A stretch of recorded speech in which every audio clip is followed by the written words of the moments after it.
Hey, welcome back to the channel. My name is Jeff, and I have another book haul video for you today. Now, I know book hauls have been in the zeitgeist of BookTube recently. A lot of people talking about, oh, are they good? Are they bad?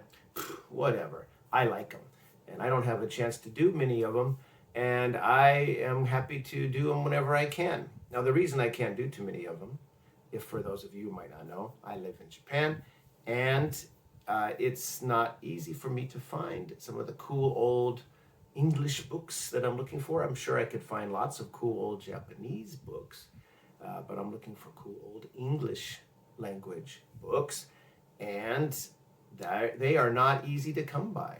So sometimes I order some for myself, not so often. That's why you won't see a lot of book hauls on this channel. Not because I don't like them. Like I said before, I like watching them. I'm happy to do them as often as I could, but I just am not able to do that too much. Sometimes, though, friends come to my assistance, and in this case, that's what happened here.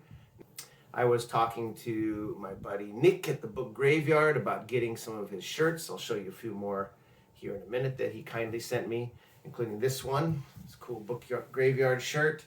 And I wanted some of those shirts, and he said, well, why don't I send you some books to go along with the shirts? And I said, ooh, that's a good idea.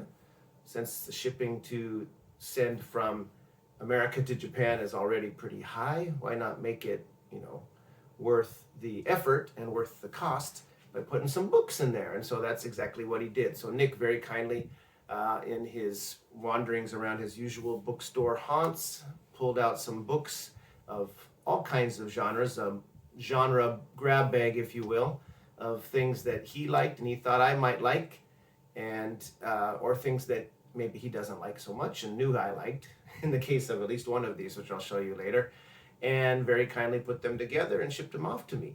And after a little bit of hassle with the Japanese end of UPS, sitting on the box for a week in their warehouse going, what's in there? I don't know, even though it clearly says books and shirts on the label. But anyhow, it finally arrived to me, and thank you so much, Nick, for this. I'm going to go through some of these here. Some people who are regulars of Nick's channel might recognize a few of these books, and some of these you will not, maybe. So I'm very happy to have received these, very pleased, and also the shirts. And I wear them with pride. Book Graveyard is one of my favorite BookTube channels, and Nick is one of my favorite BookTubers. Really cool guy, and he sent me some cool stuff. So let's go through it. Now, he knew I was a fan of Mr. Moto. I have most of the Mr. Motos, but not all of them in paperback.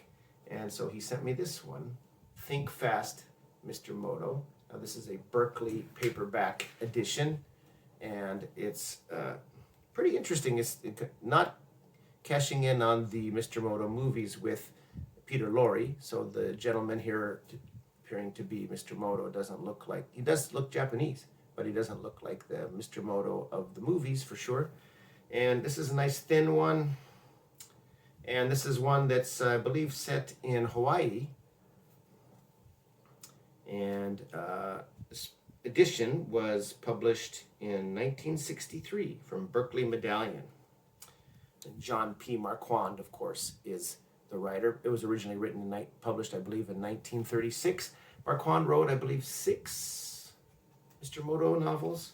I've talked about them before on this channel. I can't remember the exact number, but he wrote all but one prior to World War II, and of course, the Japanese bombing Pearl Harbor, etc., made Mr. Moto an untenable character, because he's definitely an agent, a secret agent for his own government. But he tries to assist the heroes. Usually it's a young American footloose soldier or pilot or journalist or something that gets into some jam. Espionage, maybe assisting a young lady that he admires or likes. And Mr. Moto's the mysterious mover in the background that slips in and makes things happen. There was one more written later, Stopover Tokyo, which I think has another title, which I can't think of at the moment. But anyway, that one came out post-World War II in the early 50s.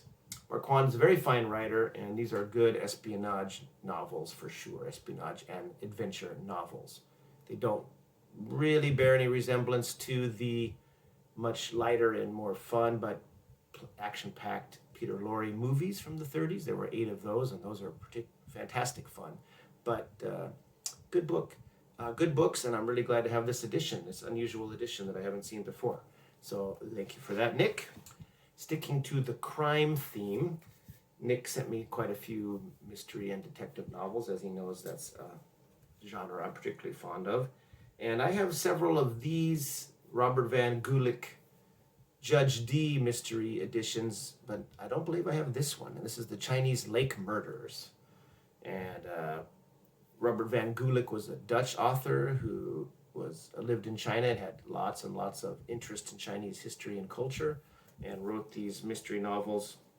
And this is one of those nice heavy, this is the University of Chicago Press. It's one of those heavy, like Jake was doing and put more recently, floppy books. Nice, heavy, well-made, well-bound books. They don't have the glossy pages that some of these do, but this one, again, has an introduction by Donald F. Locke, which I guess talks about probably Van Gulik's background, etc. And Judge D is a Chinese magistrate who goes around and solves mysteries, solves murders, etc. And looks like there's quite a few in this one. They mention 3 different cases. There's an interesting and evocative map here of the area where this crime takes place, I guess, and little preface by Van Gulik himself. And again, some people don't like these, but I do. The dramatis personae, the cast of characters, and they break them into 3 different categories other than Judge D and his staff, his assistants. There's persons connected with the case of the drowned courtesan, persons connected with the case of the vanished bride, and persons connected with the case of the spendthrift counselor. And then a Grand Inquisitor character. So anyway, I have at least 2 or 3 of these books. There were quite a few put out in the 70s, I believe, by this University of Chicago Press in these editions. This was written in 1960 by Robert Van Gulik, but this edition is from 77. And I have several others, but I don't have this one, I'm pretty sure. At any rate, the other Judge D books I have are stashed away in storage back at my family's home in Washington State, and so I wouldn't have access to them for quite some time, probably not till next summer when I'm able to go back. So this will give me one to read in the meantime. Thank you very much again, Nick. Okay, now this one I don't think Nick really wanted to part with, but he very kindly did. This is Blood and Honey, a Honey West mystery thriller, I guess, or hard-boiled detective thriller by G.G. Strickling. There were 11 Honey West novels, and this is number 8, Blood and Honey. And this is not a TV tie-in. This was an actual novel. They had some really cool covers on their own, but this edition came out with around the same time, perhaps, as the TV series, the short-lived one-season TV series starring the beautiful Anne Francis as Honey. So TV's Private Eiffel. TV's Private Eiffel in the case of the murderous musical. And you have some pictures of Anne Francis in action from the TV series. And her pet ocelot that at least, again, featured in the series. I don't know if that's actually in the novel or not. But Unconcealed Weapon. Unconcealed. Honey's high voltage curves are an arsenal in themselves, and she's an expert in using them, but just in case, she can also kill a man barehanded, shoot or knife him any way she has to. Honey's dead sure to get her man. Follow Honey West's escapades in Pyramid paperbacks and on ABC's sensational new TV thriller series. I think this one wasn't too cheap. It's got a price tag of about $10 on it, but these are kind of hard to find. And Nick has, I believe, a couple of these of his own, and I know he likes the TV series. He probably would have happily kept this one for himself if I had said, nah, I'm not interested in that. But unfortunately for him, and thanks to his kindness, I said, yes, I was interested, and he passed it on to me. So thank you for that, Nick. Now, here's one that from a series I've never heard of. Some of these are in baggies, maybe because they're more older, valuable, and perhaps, fragile nature. And this one is Murder on the Line, formerly High Red for Dead by William L. Rhodey. I'm guessing it's Rhodey. And this is apparently a Mohawk Daniels private detective novel. And isn't that a cool cover? It's a thin little book, but it's got small print inside, so I think it's packing quite a bit of story in there. Daniels couldn't pick out the killer. How could he when all the guys and dolls were nude? Gotta love the description on the back. And here we have either a damsel or a femme fatale in distress there on the back. Same as the one on the front. Second big printing, it says there. That's pretty cool. Second big printing. And this is a gold medal book. With a cool logo there on the spine, the gold medal logo. Did I get that right? I'm never good at putting these on their side for you to see the spine. Anyway, it has a little excerpt from the scene in question that they describe here, where I guess Mohawk Daniels, private eye, has to divest himself of clothing to question the suspect in a nudist colony, or a sunners colony as they call it. You'll have to take off your clothes to do that, the old man with the goatee said. Private Detective Mohawk Daniels stood there frozen. I only want to talk to the young lady, he repeated. What sort of place is this? The old man laughed. We belong to the World Society of Sunners, he said. We're just healthy, normal people at this camp. We break no laws, and you must not break ours. I repeat, no clothes are worn here. Okay, Daniels began to unknot his tie. I'll strip, and you bring in the young lady. Very cool. Never heard of this series? I think I've heard of this author, William L. Rhodey. I don't know if Nick's reviewed any of his books on his channel, or I've heard the name somewhere else. I'm not sure. An author that Nick has talked about on his channel is, of course, Lawrence Block. And this is the first Matthew Scudder novel, The Sins of the Fathers. Now, I've read a couple of Scudder novels in the past on library loan, but years and years ago, and I've never read this first one, and I don't own any, so I'm very happy to get a hold of this. I know Nick says this can be a tough read, as Matthew Scudder, the detective, the private eye, I believe he's a cop turned private eye, is a raging alcoholic and really struggles in a realistic fashion with that. And Lawrence Block's quite a fine writer. There's lots and lots of praise for Block's Scudder mysteries, and this one is a Avon Books, and was first published in 1976, but this is the Avon printing from 1991. So it's a 70 set private eye detective, but this is more, comparatively recent. 91 is not recent for sure, but the printing, and it's in really good shape. One of the very best writers now working the beat. Block has done something new and remarkable with the private eye novel, The Wall Street Journal, right? And this one seems pretty grim, but interesting and really well written. Here's the blurb on the back. The hooker was young, pretty, and dead, butchered in a Greenwich Village apartment. The prime suspect, a minister's son, was also dead, the victim of a jailhouse suicide. The case is closed as far as the NYPD is concerned. Now the murdered prostitute's father wants it opened again, and that's where Matthew Scudder comes in.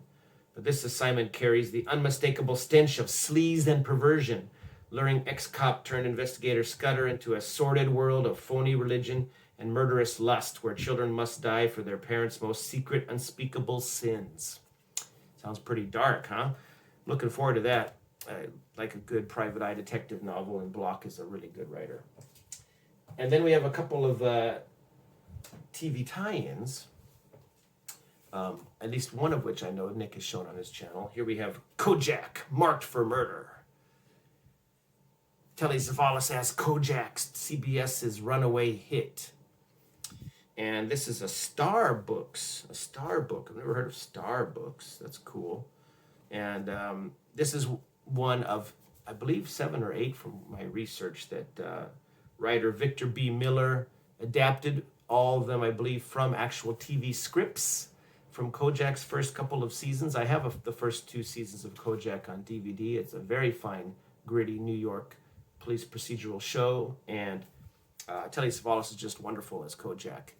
Tough and, gonna get the job done, the depiction of the department, the grubby offices that the police work out of, and their kind of verbal badinage back and forth with each other seems really authentic and lived in. It's a really good show and pretty grim and gritty, but with some dark, typically dark cop humor thrown in there. I'm looking forward to reading this. I don't read a lot of TV tie-ins, but I think they're really cool. I'm a big classic television fan, as I've said before, and I'm always happy to get one of those. That's very cool. And then one with a rather problematic title, but this is another good cop show. This is Policewoman, The Rape. Policewoman #1. I don't know why they started off with The Rape, but maybe sensational 70s, that kind of sleaze and sensation, got the job done as far as promotion back in the day. First award printing 1975 by Columbia Pictures Inc. But the book company is, what is this? I guess an award books. Interesting logo they have there. Anyhow, kind of very stark but interesting cover with a picture of the beautiful Angie Dickinson, who is Pepper, what was her name? Pepper Anderson, policewoman. And if you've ever seen this series, Earl Holliman plays her kind of detective sergeant or the boss of the unit. She's got a couple other guys working with her, and they work kind of the vice beat and do undercover work. And she's often putting herself in some really hairy positions to get up close and personal to the criminals, wear wires and bust them. She has her fair share of gunfights in the show. And this Leslie Trevor person, I believe Leslie Trevor is the writer of most of the policewoman novels. And there's at least 5 that I could find, including this one, mentioned on the internet.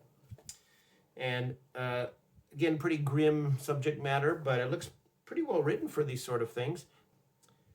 And it's based on original television script by Edward de Blasio. And so it must have been adapted from an actual episode from the series. So that one, while it sounds pretty nasty killer there, I'm hoping he'll get his just desserts. Anyway, those look fun. I like TV tie-ins. I have quite a few here and there in my collection, both here and back in the States. I want to get more, of course. And one of the things I did specifically request Nick to get me was a Gothic, because all of his talk about Gothics and talking with Eric at the Paperback Warrior, and of course Thomas McNulty at McNulty's Book Corrals talked about some Gothics. Some other booktubers have, and I've gotten curious about them. I used to kind of poo-poo them and like, oh, they're just romance novels, but from what these guys have been talking about, they're pretty cool, some of them. So I said, can you find me a cool Gothic? And he did. Looks like a pretty cool one anyway, and a pretty well-known author of that genre, Dorothy Eden, The Brooding Lake. And this one's in, I guess Nick deemed this one bag-worthy. It's in a bag. And I don't know if this came out of his personal collection or if he got this separate for me, but thank you, Nick, for that. Apparently, its original title is published in, I believe, 1953 as Lamb to the Slaughter, and then it was reprinted in this Ace edition. Very cool. Ace first in Gothics, and can you see the little woman running in front of the sun with a billowing dress kind of logo? And an ardent lover's note, a mysterious whisper in the night, and a beautiful young girl is missing. And again, we have, although it's framed from inside a house looking out, we still have the traditional beautiful woman, running from a spooky house on a moonlit night with the light coming out of one of the windows of the house, some of the usual Gothic elements. This one sounds like it's got a pretty cool plot. What had happened to Camilla? Was it voluntary flight or an accident or murder? Ever since Camilla had disappeared, Alice had been living in her friend's eerie, isolated house deep in the woods, where the strange night sounds could be the cry of a bird or the hypnotic voice of a murderer. Camilla was gone, leaving only a cryptic note, and no one else seemed to care. Alice cared, but there were none to help her except Felix, the man she had loved and lost.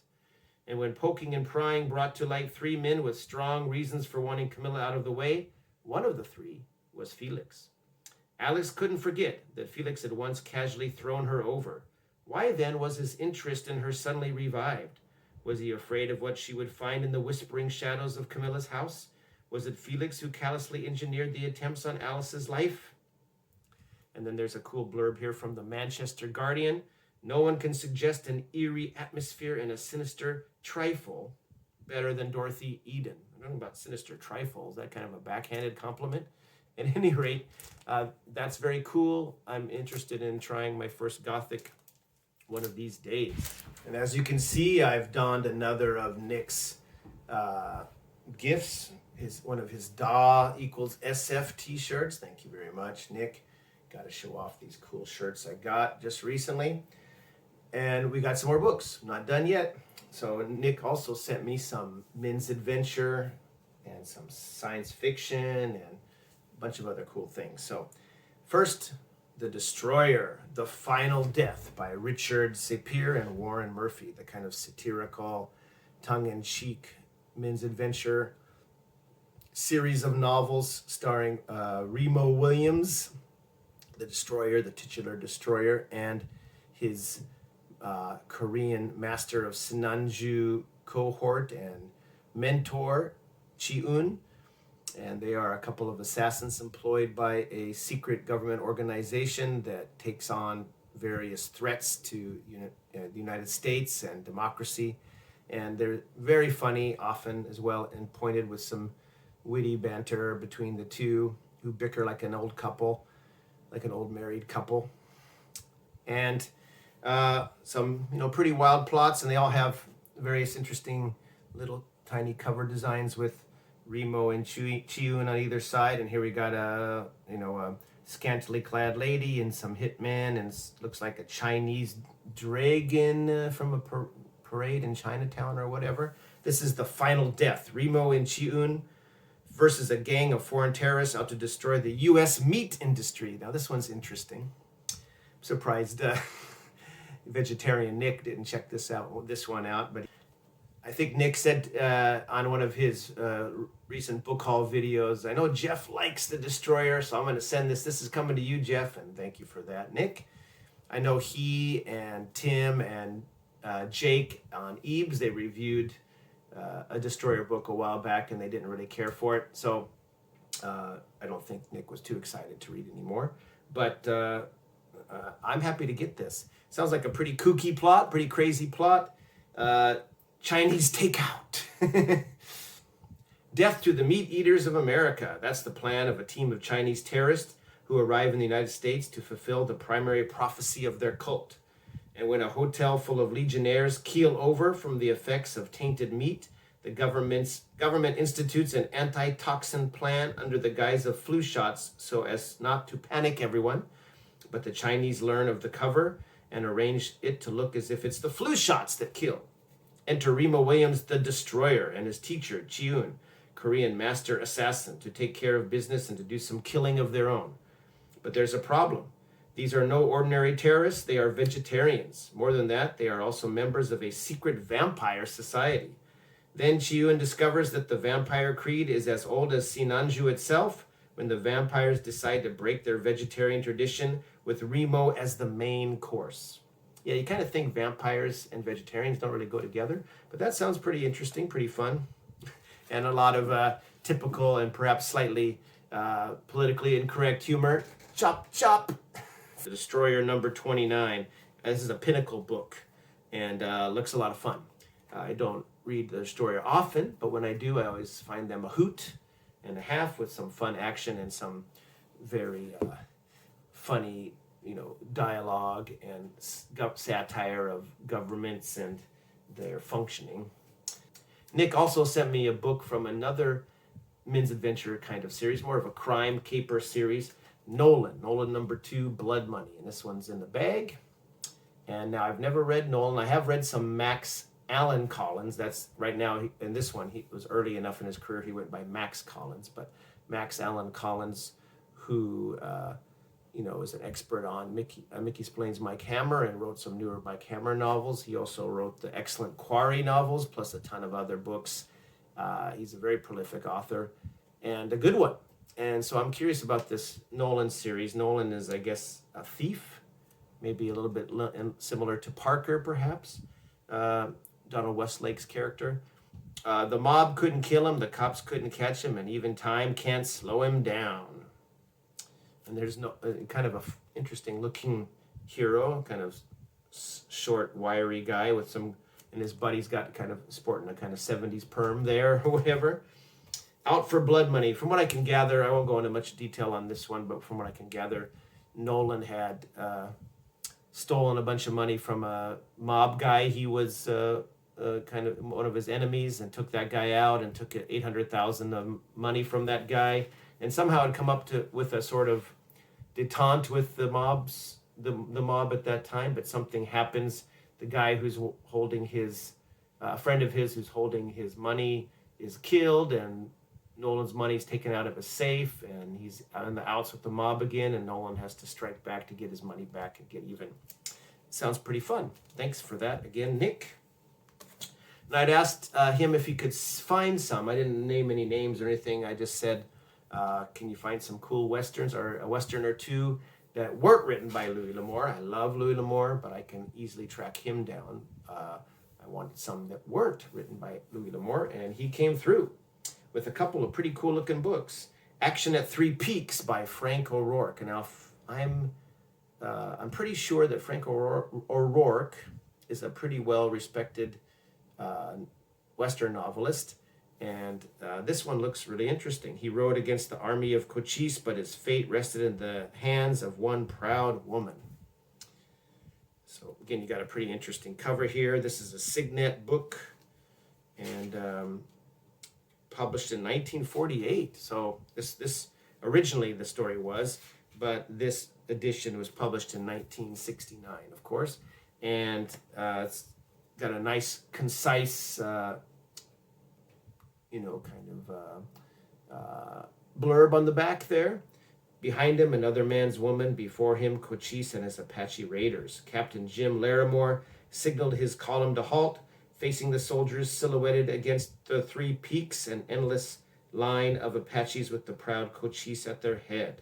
For a brief, hollow moment, only silence. Then, the familiar piercing cry, the clattering of hooves, and the crack of carbines. As the fighting raged and the frontier again ran with blood, two men fought a private war over a woman, a war which neither could win. Sounds pretty dramatic, eh? That sounds cool. And there's another, from later decades, I believe from the 80s, another cool sounding series. And this is actually, the Action at Three Peaks is not a series, it's a standalone. But this one appears to be part of a short series, a trilogy maybe. Dead Man's Town by Robert W. Broomall. Interesting, Broomall. It's got kind of a cool cover there. Author of Dead Man's Crossing. This is a Fawcett Books edition. So there was only one man who could tame Union City, Jake Moran. So Jake Moran, I guess, is the hero of this. And I believe this one was published in 1988. Yeah. So there's Dead Man's Canyon and Dead Man's Crossing, and this is Dead Man's Town. So I'm assuming there's at least three in this series. The Man, the Town, the Challenge. Dun, dun, dun. They called Jake Moran the town tamer, and if there was one town that needed taming, it was Union City. A place of strangers passing through, a place crowded with gamblers and whores and fugitives from the law. They called Ned Burr the Widowmaker, whose quickness with the gun and corrupting wiles bent Union City to his powerful sway, who sent straight to hell any fool who stood in his way. The townsfolk wanted Jake to be their marshal, and getting rid of Ned Burr was his first order of business. Only a $20,000 bonus and the need to hold on to his hero's reputation made it too hard for him to say no. Jake vowed to take the job for a month if he lived that long. Sounds pretty cool. Again, never heard of that author or that series, so that looks very neat. I have heard of this author in this series, and I have a couple of these back in storage myself, but I don't believe I have this one. And this is Cap Kennedy, #1, fittingly with my t-shirt. This is a Daw book, although not a yellow spine, kind of a reverse of it with a black spine and yellow lettering. And this is Galaxy of the Lost by Gregory Kern. I believe this is E.C. Tubb writing as Gregory Kern. And there were several Cap Kennedy novels. I believe, a dozen or more at least, perhaps even 20 or something. And Daw published them all, although not all of them have the Cap Kennedy livery on the top there. Secret Agent of the Spaceways.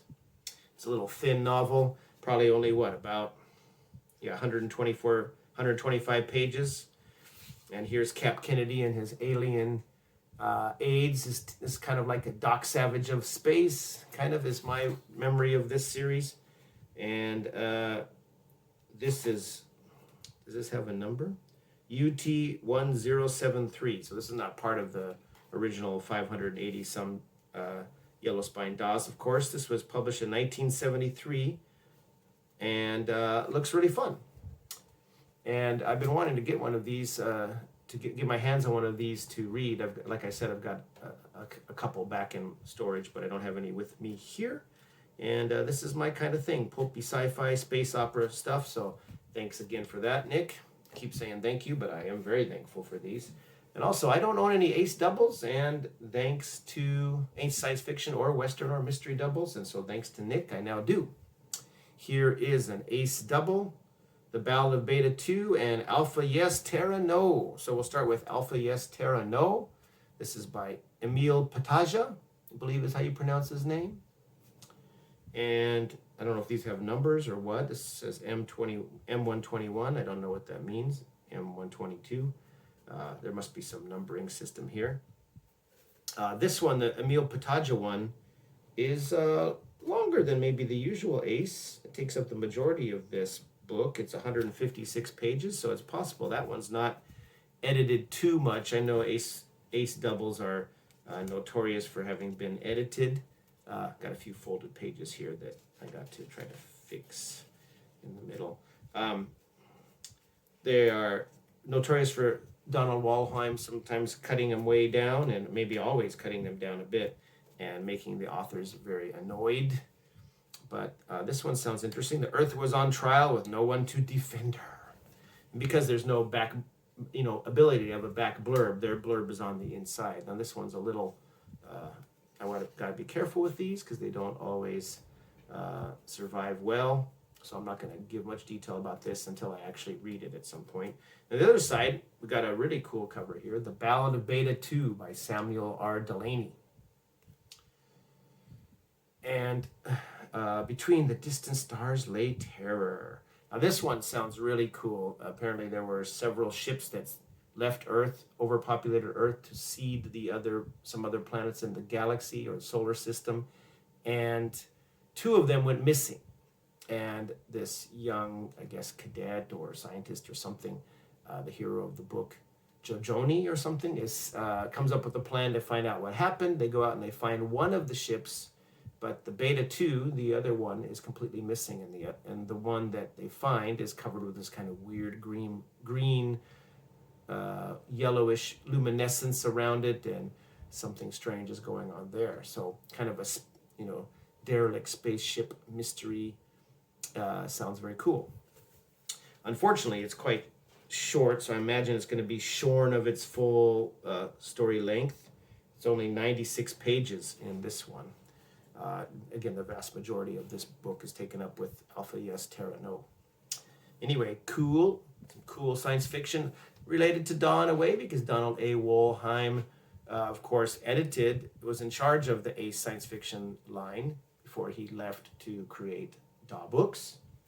And one more pulpy science fiction-y sort of thing, Dr. Cyclops by Will Garth. This is a Centaur Press book edition. They're always nice and heavy and nicely put together, and you'll see the little Centaur logo there, right? Time Lost series from Centaur Books. And I'm familiar with Dr. Cyclops, the movie. There's a classic Universal science fiction horror movie. Basically, in the Amazon, there's this kooky scientist who's found out a way to shrink people. And so this group of scientists and adventurers, including the scientist's beautiful daughter, head down there to check on what's happening with this scientist that went missing or is hiding out there in the jungle. And they end up becoming victims to his shrinking ray, and how they survive in the wilds of the jungle with all sorts of giant menacing creatures, giant to them because they're small, right?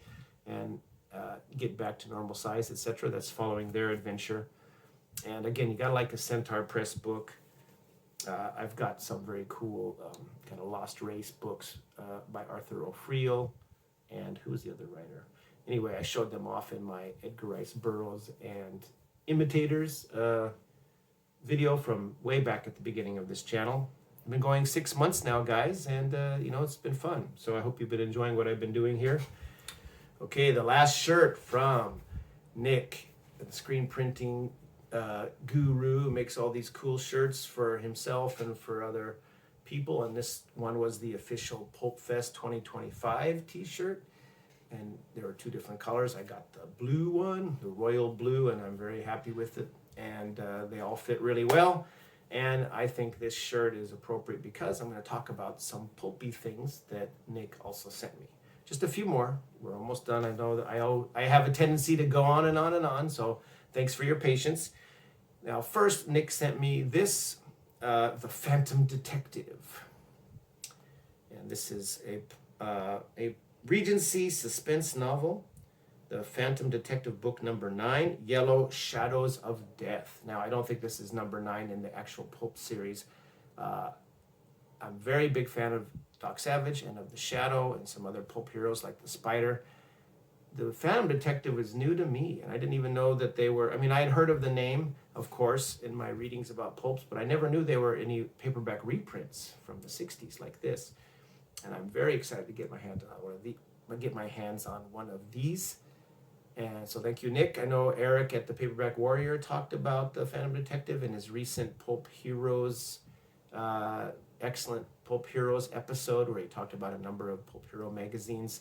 And these sound very cool. I guess the Phantom Detective is a very Bruce Wayne Batman sort of figure. I heavily influenced that character, where he's a kind of wealthy playboy, sort of, or man about town who serves in World War One and got, you know, as a fighter pilot and downed a bunch of enemy planes, and he comes back to, I'm assuming New York City or where, no, San Francisco in this case. But he comes back to the U.S. and resumes his life, and he's bored now with his playboy lifestyle, and he's got a taste for action and adventure, and he wants to do some good, so he becomes this masked kind of master detective action hero character.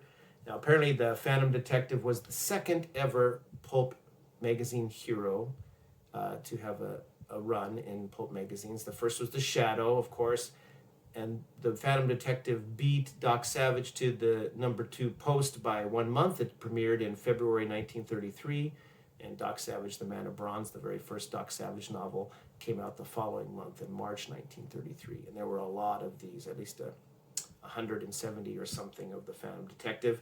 And apparently, something I had not known until this year when watching, videos about these kind of Pulp heroes, did I find out about the Phantom Detective being released in paperback format. And there's a bunch of these apparently from Regency Suspense.